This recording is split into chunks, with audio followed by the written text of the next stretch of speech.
All right, for our Cycle 5 grammar and conventions lesson, we are going to talk about paragraphing. And paragraphing means when we decide to create a new paragraph when we are writing. So in editing, we use the symbol that looks like a backwards P with two lines to indicate a new paragraph or show where a new paragraph is needed. The word paragraph comes from the ancient Greek paragraphos, a short stroke that marked a break in sense. Originally, in Greek, writers used a symbol to signal the reader that there had been a shift in the meaning in the writing, so that something changed in what the meaning was. A new paragraph is indicated by going to the next line and indenting, so that means bringing it in. We often use the tab key to do that when we're typing. When we read aloud, the blank space between paragraphs forces the reader to pause, which tells listeners that something has changed or shifted. So it's really important both for readers when they're reading it out loud and when they're reading it to themselves that they know that there's a pause and something is changing in between. So when do we break chunks of text for paragraphs? So here are some of the conventions.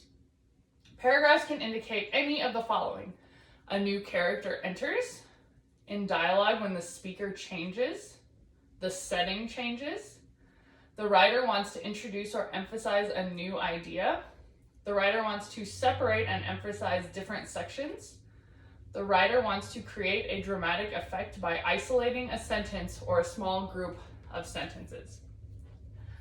So I'm going to read you a group of texts, and then we're going to go back and we're going to decide where new paragraph should be. A hare was making fun of the tortoise one day for being so slow. "Do you ever get anywhere?" he asked with a mocking laugh. "Yes," replied the tortoise, "and I get there sooner than you think. I'll run a race and prove it." The hare was much amused at the idea of running a race with the tortoise, but for the fun of the thing he agreed. So the fox, who had consented to act as the judge, marked the distance and started the runners off. The hare was soon far out of sight, and to make the tortoise feel very deeply how ridiculous it was for him to try to race a hare, he lay down beside the course to take a nap until the tortoise should catch up. Meanwhile, the tortoise kept going slowly but steadily, and after a time passed the place where the hare was sleeping. But the hare slept on peacefully, and when at last he did wake up, the tortoise was near the goal. The hare now ran his swiftest, but he could not overtake the tortoise in time. Slow and steady wins the race.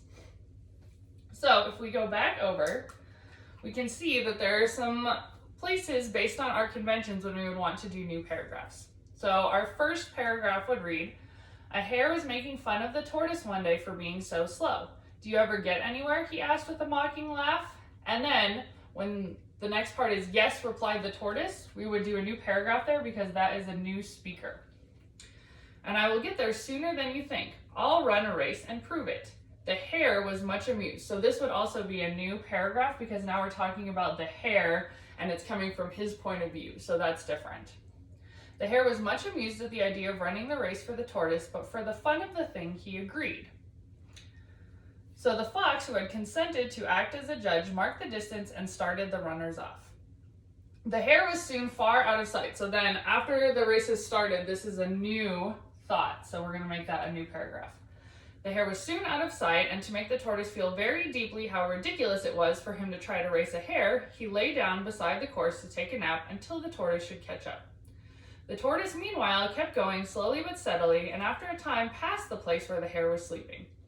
The hare slept on very peacefully, and when at last he did wake up, the tortoise was near the goal. The hare now ran his swiftest, but could not overtake the tortoise in time. And then because this last part is in italics, we know it's important, so we're going to make that a new paragraph. So it's its own paragraph and it can be emphasized. Slow and steady wins the race. So that's how we would look at a chunk of text and decide where a new paragraph would be based on those conventions.